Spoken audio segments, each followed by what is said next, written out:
Would we ever do clothing again? The answer is still so unknown. And I've learned to never say never because so much can change in what you want to do and what works well for your business. So it could happen again. Welcome to Life Unleashed, the podcast all about creating the best life for you and your furry best friend. If you're a dog mom on the go, juggling life, work, and the endless joys of being a dog parent, then you're in the right place. I'm Dani. And I'm Nick. And together with the incredible dog mom community from Tails Up Pup, we're here to share advice, stories, and the obsession we have over the love for our dogs. Get ready to laugh, learn, and lean on each other because life with your dog just got even more awesome. We are back, and we are here to answer the world's most asked question. The world's most asked question? Okay, not actually, but... Just a slight exaggeration. We have gotten this question a lot, so I figured we'd make a whole episode revolving around it because there's a lot of things to say about it. There are.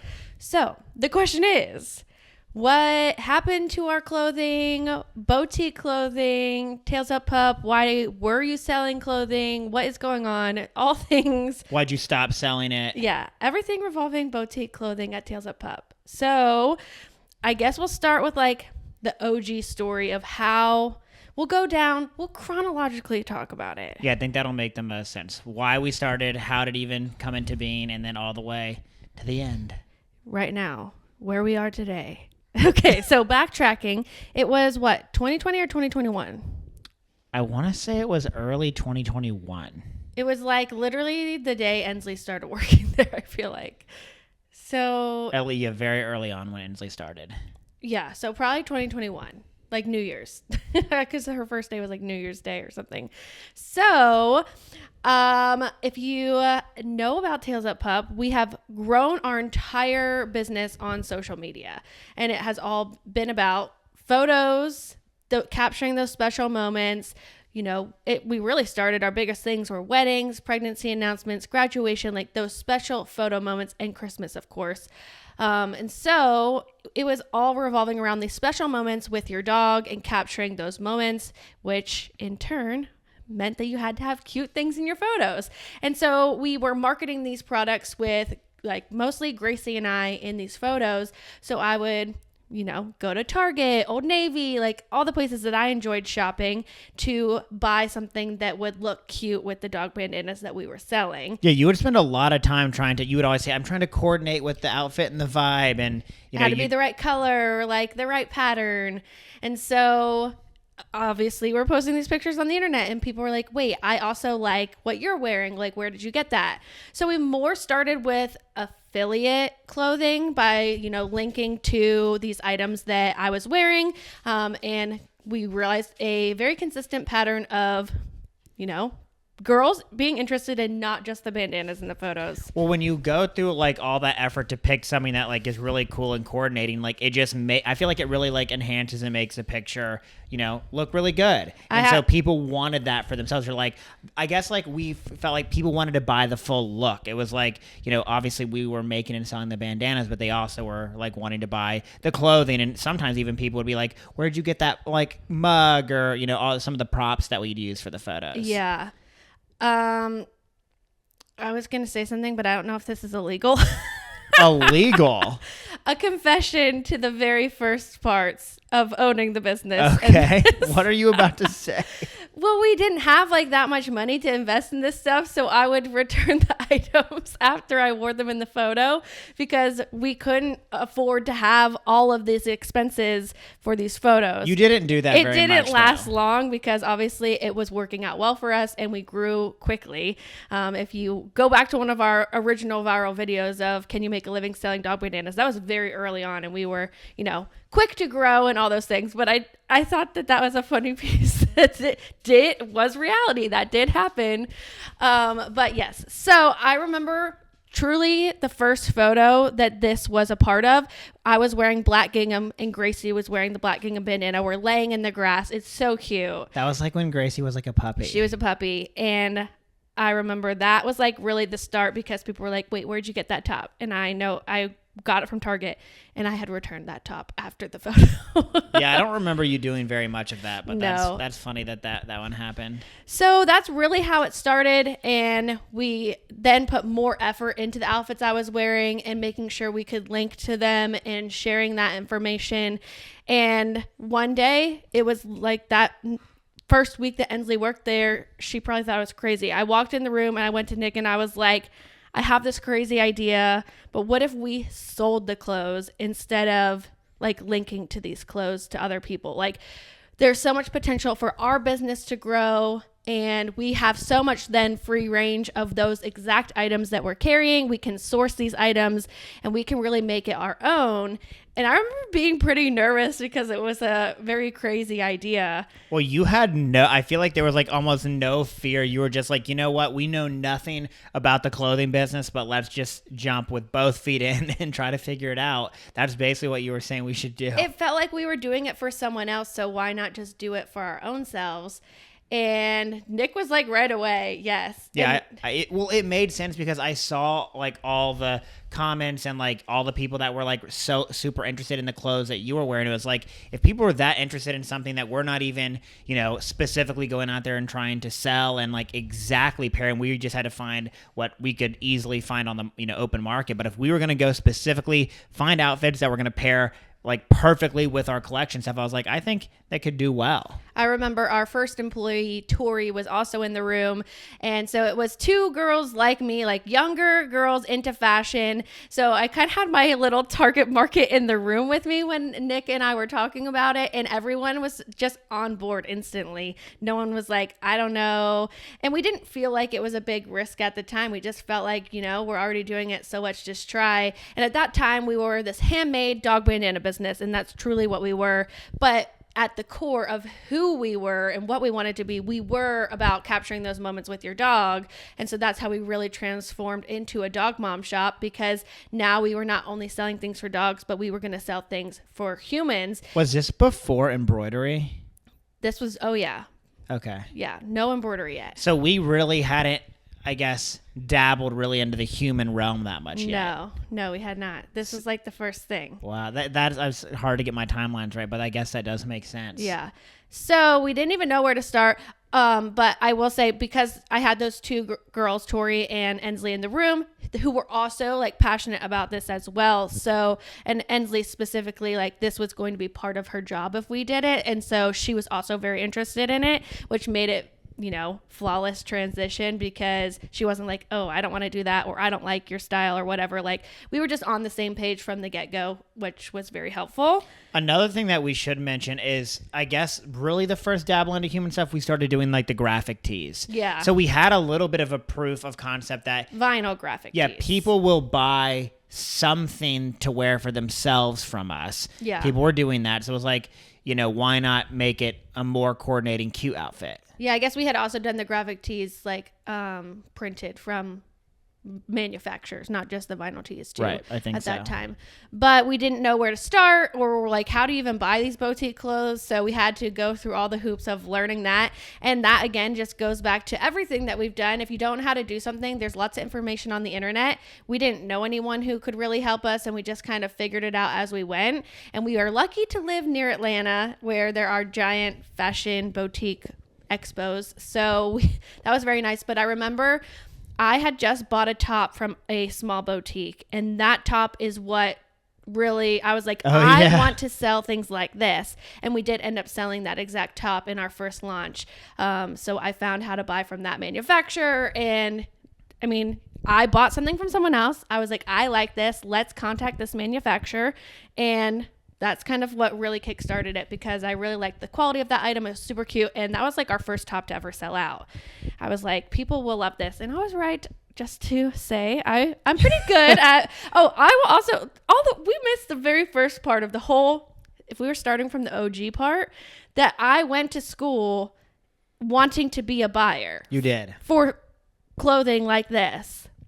So that was OG. I always had the passion. Yeah, that was like OG, like back when Danielle Tales Up Pup wasn't even a thing. Yeah. Oh yeah. Went to school, and my like first year I was fashion merchandising, I talked to one of my business teachers who suggested that I possibly change to something like marketing because I could do buying and fashion merchandising, but I wasn't pinholed in that, and I would have a lot more opportunities to do other things. I don't know if I would agree with him at this time in my life. I think that marketing, I don't know if you could, I don't know. Isn't it funny? I remember at the time too, it was like because you looked for jobs in that when you were like graduating, but you didn't end up getting any. Isn't it funny like how you kind of created that job for yourself and were actually able to be doing what you wanted to do for yourself way before you were able to go get a job doing that? If I wanted to truly be the buyer who's choosing the clothes for someone's boutique or business or what is it called? Like, what's Macy's called? Oh my gosh, I'm so department stupid. store. A department store. I still probably wouldn't be doing that at 28, 29 years old. You have to work your way up. So I got to do what I wanted much faster by doing it for myself. So that was pretty cool. But yeah, I always had the passion. I always enjoyed passion for fashion. Yeah, that's ever since I've met you, you've kind of been that way. And so we just figured it out. We went to our first expo. You went with me the first time, and then Ensley came the second time. Yes, it was so overwhelming the first time. Yeah. But we did have a slight bit of experience because we had been to a pet expo before. Obviously, pet and clothing is totally different, but the vibe is very much the same. Like all these booths with all these people. The very first time we ever went to an expo is like we really had to learn like the language of like what are the minimums, all these different terminologies, and that was really like stressful. Yeah, we didn't know how much we had to buy of things, like the lingo to talk to people. I remember the first conversation you and I had, I was like, what's my budget? And you were like, I don't know. And I'm like, oh, we got a credit card to swipe with no budget. Well, it was the other thing that was really different about the clothing that we learned is like there's these things, not everyone is this way, but almost all of them are packs. And Yep. so the way that clothing buying works is most companies require you to buy these packs. And that is like a pack could be one pack is 2 smalls, 2 mediums, 2 larges. And so if your demographic is more people who like a size large, you could be stuck with inventory of smalls for a long time. You can't break it out to what you want and what your target audience wants. You have to buy these packs of 2, 2, 2. Right. Which makes it very difficult. Well, a little bit of foreshadowing. That is one of the reasons that I think it made it hard long term for us to thrive in the clothing. Yeah. So, yeah, that's basically how we got into it, I guess. And we went, I don't even remember what month that was. I feel like it was spring because that top was very springy like. But fall. Well, it was spring and summer. And so this kind of get into one of our first mistakes.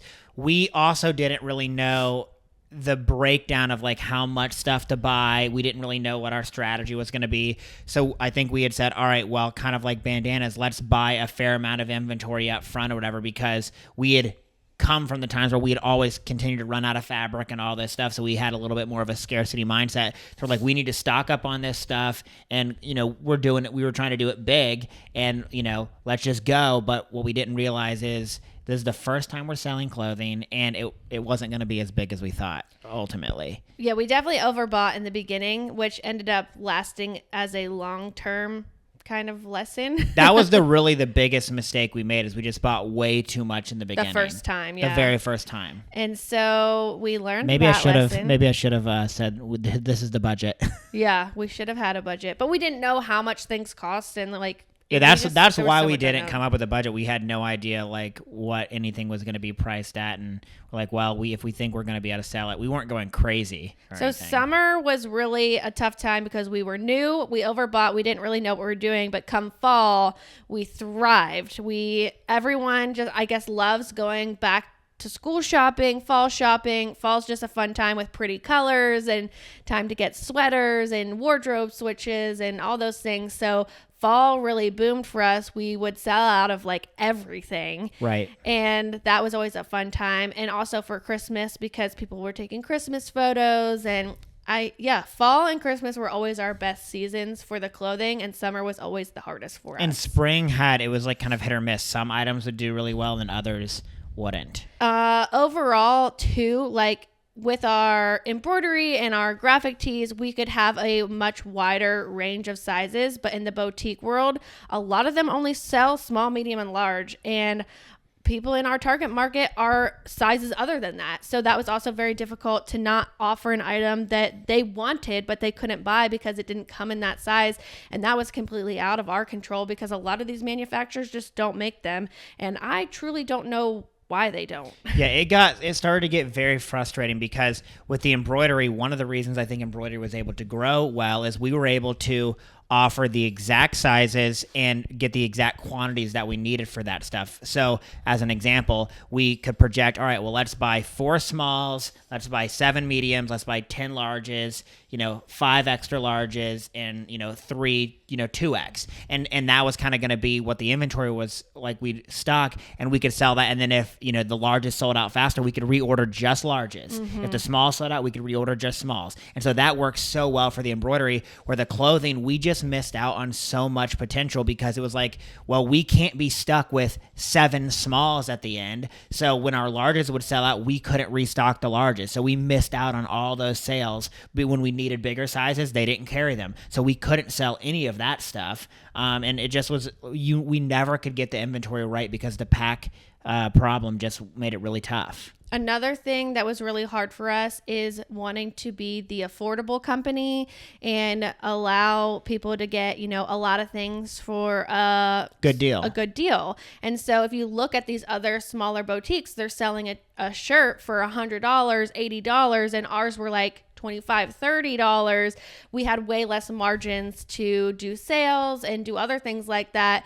And so people enjoyed our prices, but it still was really hard to have flexibility to do other things with it, and that ended up being harder for us. But I don't think I would go back and still charge more for those. I don't know what I would do differently. One of the funniest things is when you get into buying anything wholesale, I'm sure, but clothing is what we're talking about. Danielle would go buy a top that she would like or whatever, and then she'd see that in another boutique, either in person or online, and she's like, this is literally the same item that we have, like from the exact same company. For like 4 times it'd be price. like 4 times the price. It'd be like $100, and we'd be selling it for $43. Yeah. Or something. It was like, oh my gosh, the markup on this stuff is so insane. But then, you always know that like companies mark stuff up because they have to make money. But like when you see what you pay for it, like what they probably paid for it versus what they're charging, it's like, oh my gosh. But the reason that they would do that is because they knew they couldn't sell all those packs. Right. So if they charged more, then they would be okay to not have sold one of the smalls eventually or whatever, where we had to sell every single item because we didn't have the margins to not. Right. And that ended up being, I guess long story short is clothing never lost money long term for us, but we never really ended up making a ton on the clothing. It kind of was a wash for us. It was a ton of work. We had to, rent out the studio, do all the photo shoots, all for what was pretty short-lived things on our website. Like if you look at our website, our bandana patterns live there for a very long time. We invest the money into the graphic designer, printing the fabric, buying a ton of fabric, and having these bandanas, and they get to live there for a long time. Where the clothing, we would put in all of that work, and then it would sell out, and then it would be gone forever. So anything that might last to the next year that didn't sell, maybe the styles changed. Yeah, styles definitely changed. Also, the pandemic just really changed the wholesale world as a whole because these companies that mass produce these items were stuck with a ton of inventory because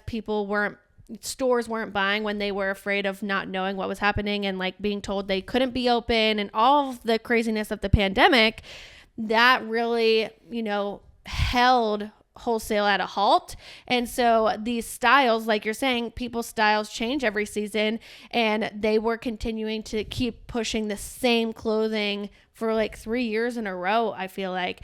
And so it was hard for us to source new things because these companies were stuck with these things they already made and they had to get rid of it too. And so we didn't have like new inventory readily available. Another thing that was really hard about the short-lived part of the clothing is because of the lead time to get a lot of the clothing delivered to us, we really had to be right on our first, and sometimes we could restock stuff and get it in time, but like we only had maybe one restock chance. Sometimes things would be sold out, sometimes it wouldn't ship in time. So even when things did really well, we couldn't bring it back quickly enough to sell it again. So that also made it really hard. Whereas like with for our bandanas, as long as we could order the fabric, that turnaround time's relatively quick. We could get the fabric in, and since we make the bandanas, we kind of controlled that. We didn't really control that with the clothing. So even when, I guess I would kind of always say it made it impossible to ever hit a home run with the clothing. We can hit home runs with our embroidery and our bandanas because we kind of control the production, whereas it was just almost even when we had our absolute best selling clothing items, it was like, well, maybe you were able to sell 15 or 20 of them, but after that you were out of stock and you couldn't get it back in time. And so no, even if you could have sold 1,000 of them, you didn't have the opportunity to do that. So basically over the course of like 2-3 years, we were learning all of this stuff, and we would frequently have check-ins, Nick, Ensley, and I, of like, okay, this is the numbers, the analytics, this is how we're feeling. And we were like, okay, well, it's still not losing money, so we'll just keep doing it because we also enjoyed it. Right. When we had the philosophy, remember what I said to you right when we started, I said, we're not going to do this unless we're going to at least commit for sure 1 year. Mm-hmm. Because we already knew that, like, whenever you get into something brand new, you have to give it a certain amount of time. Like, it doesn't matter if it's going to be the best thing in the world. It just takes time to build up and to get people to be like, oh, Tails of Pup sells clothing, and to get used to it. So we gave it for sure a year, and then it was like, let's see what happens after a year. It wasn't unprofitable. Also, one other thing I wanted to say is that there are just so many boutiques out there now. So the competition is everywhere, and a lot of these places sell the same thing or something very similar. And so that also made it very difficult, because to get a woman to think of us as a place to come buy their clothing when they thought of us as a dog shop was a very hard transition, but we were able to pretty much master that part at least. But just the competition of boutiques in the world was another thing. We can't. It's, with that type of item, it's really hard to differentiate yourself. That's why I can totally see why the bigger boutiques, they come out with their own lines, because it's truly unique to them. We were trying to do that with our bandanas, and we were becoming more and more successful with that. We were trying to do that with our embroidered designs, becoming more and more successful with that. But the clothing, it was really just a curation. So you could have a different curated set of stuff, but ultimately most of that stuff anyone could theoretically go find and buy wholesale. So that just made it really hard to differentiate yourself. So we were learning all of these things, but we never sat down and we were like, we're cutting clothing off. It really was all of the ducks in a row kind of just happened because we learned all of this stuff. And then Ensley got pregnant, who was our main model and our inventory keeper and all of those things. So we were like, okay, we're going to have to make a shift now. But we did continue to do it while she was pregnant. But then I got pregnant, and now both of us were the only models. And so we're like, okay, we don't have any models. We both are going to have less time because we're having babies and going to be on maternity leave and all of that stuff. So that really was the nail on the hammer on the head, the nail on the head. The nail in the coffin. The nail on the coffin. You're mixing your analogies. Yeah, it was like that was the stamp. You were like trying to hit the nail on the head, but yeah. That's not. It's the nail in the coffin. Okay, that was the nail in the coffin. It killed it. For 2024, I still am not saying that we would never do it again. The biggest problem. What is that shocking to you? I mean, it's not shocking, but yeah, it's just funny. I think that the biggest thing, what I would truly love to do, just doesn't work in business. I would love to have a few items and have them be like pieces that really mean something. Like, for example, like the staple pieces, the heart sweater that goes with Valentine's Day, not having all the pink tops, but having like these few specific, very meaningful pieces for each collection. I would love to do that. But unfortunately, we've learned, for us at least, it just doesn't work out, because if people don't think of you as a clothing brand, they're not going to come and buy one random sweater from you. And so to do well, you have to do it. You just have to do it. You have to have a lot of inventory. You have to have a lot of options for people to come and browse and pick the few things that they want. And so the way I would want to do it just wouldn't work out for us. So we would either have to commit full on to do it again or not to do it again. And I don't know what the future holds, because there's so many different options. Now we're going to have babies in the mix. So do we want to have like for Simply Sweet Pea, a line of mom and me, or that'll be so cute. It'd be so cute. People love that stuff. So like, Would we ever do clothing again? The answer is still so unknown. And I've learned to never say never because so much can change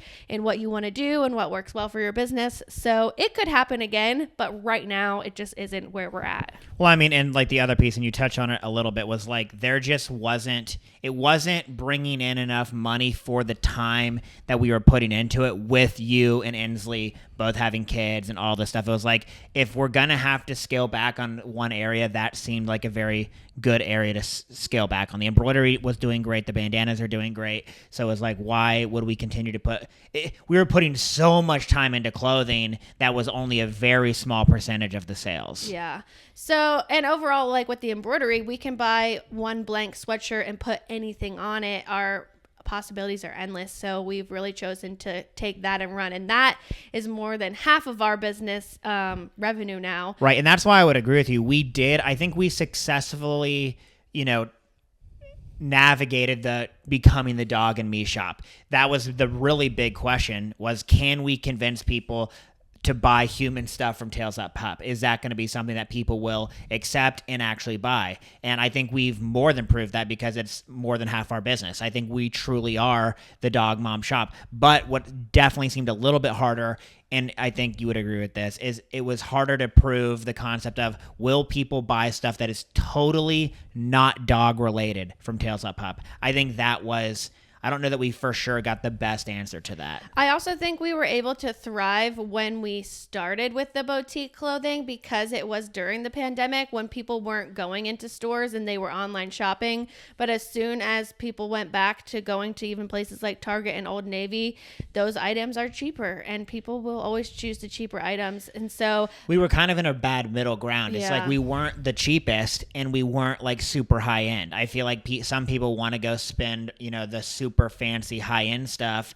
and then other people are like, I want a bargain. But if you're going to Target, I'm sorry, Tails, no small business can compete with these, Walmart and Target, super low prices. It's just impossible. Yeah, you'd lose money. That was definitely a hard thing once people transitioned back to going shopping in real life. Like the internet's not real life, but yeah. It was a very good learning process. It was a very fun ride. I feel like you and Inslee learned so much in like what people wanted, because it's a lot, because y'all had to really be like, first try to decide what styles and things people wanted, and then take the feedback and really, try to change the curated stuff that you guys were getting. That is really a part that we struggled with too, because our audience is more modest. They're, transitioning out of their younghood and into their... They're like little millennials. Yeah. And so even the mom gene. Yeah. And the places that we were buying from, these wholesale places, really a lot of them don't have a lot of options for modest, appropriate clothing. A lot of them are skimpy and more, targeted towards the younger people. And so it was hard we knew our target market and what they wanted, but those items weren't readily available either. Yeah, that made it tough. I learned a lot along the way, too. Remember, we would do the fashion shows, and I'd have to come up. Inslee would tell me all the terms, like a mock neck and all the different balloon sleeve, all the stuff. We had a lot of fun with our fashion shows. That's probably one of the things I miss the most is all the content that we created around the clothing and how much fun that part was. And really, one of the things that we love the most is being part of people's special moments. And the way that I feel like we get to be a part of that, or at least that we see it, is through the photos. Mm-hmm. And so we still love, and I think the ultimate desire is, how can we help enhance those moments, whether that's selling clothing, an embroidered item, the bandanas, whatever it might be, to make that the best possible moment. It's just sad that the clothing didn't work out for that, because it is such a big part of the piece. So where are we now? What are we doing? We basically have backtracked and gone back to the original way, which is the affiliate linking. People love to shop on Amazon, and that kind of sucks for a small business like us, because they're going to choose the faster, easier, cheaper thing, but we're going to use it to our advantage. And I'm choosing to buy some of my clothes from Amazon now, so that when we are posting photos, I can share those Amazon links with people as well. Because you still want to figure out a way that people can get the stuff. Right. I want to still provide those photos, those moments, and share what I'm wearing. So we're going back to the OG way. What a fun episode. Is there anything else that you wanted to share, Dani? Not that I can think of, but if y'all have any other questions, definitely send me a DM and I can answer any of those. But overall, it was a fun ride and I'm really glad we did it. It's not something that we regret doing, at least for me. And who knows, as Dani said, you never say never. Yeah, who knows what the future holds. Could come back. Thank you guys so much for watching or listening, and we'll see you guys next time. Bye.